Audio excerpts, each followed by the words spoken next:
Coolest what? Did y'all know the lyrics to that song?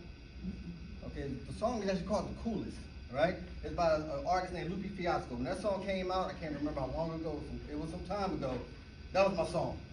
And I would play it real loud in my car and just, the coolest what? The coolest what? So it's a song about being cool.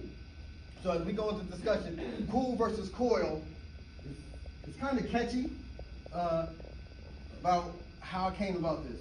So we know that boys what? We know that boys don't whine. They're taught that from this age. Don't whine, stop whining. Why are you doing all that whining? We know boys don't whine. We know that boys don't cry, because they're not allowed to cry unless they're born. When they're born, they can cry.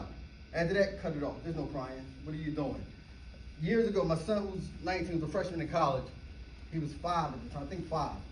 When walking through, dropping him off at daycare, when I'm coming back out, a young lady has a worker has a young boy in her room. I think even in the 2-year-old room, and he's crying. And I can hear her saying, "Stop that crying, boys don't cry. Stop that crying, boys don't cry." So we don't teach them often, and of course, you know, not everything is for everyone, but often we don't teach young boys this. So Dr. Hal Davis says, every boy needs a man in his face, challenging him with wisdom regarding critical issues and decisions in his life. Okay?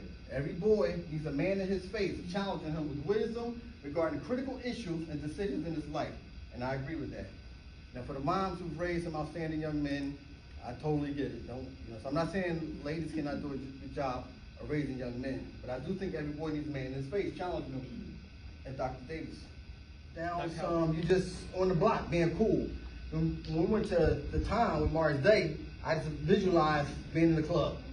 And you showing all your stuff. He even had rings on his toes. I don't even know how you show those. Guess he wore sandals, okay? Smelling good. So I thought about the club. When I hear this one about the Jonas Brothers, I think about sitting in a nice, expensive car. It wasn't expensive. Drop top, driving down the highway on your way to the beach. Got your little khaki shorts on with a little button up, and that's a different cool. So you got all these different cools, and I don't really know there's really a definitive decision about cool, if that makes sense. Like, everybody's cool is they're cool. So you can't tell me I'm not cool. But we do know if you're not cool, you're what? Corny. Like, you're corny. Like, really? Like, why?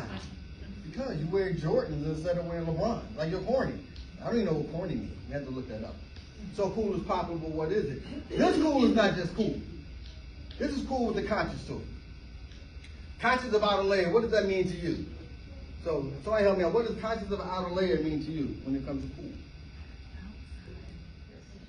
I do not know why you got into this profession, but every day there's a lesson. For many children, we are a blessing because we are school social workers. But these parents sometimes, my patients, they be testing. However, we know there's a bigger goal. So instead of doing like poker and fold, we remember we're school social workers. We address abuse, neglect, homelessness, and in some cases, family violence. And we do all of this in silence. Keeping our eyes on the prize, positively affecting lives. And you know why? You know why? Because I know you're reading it. Because we're school social workers. Thank you very much for coming out this morning. I hope you got something. I hope I wasn't talking too fast.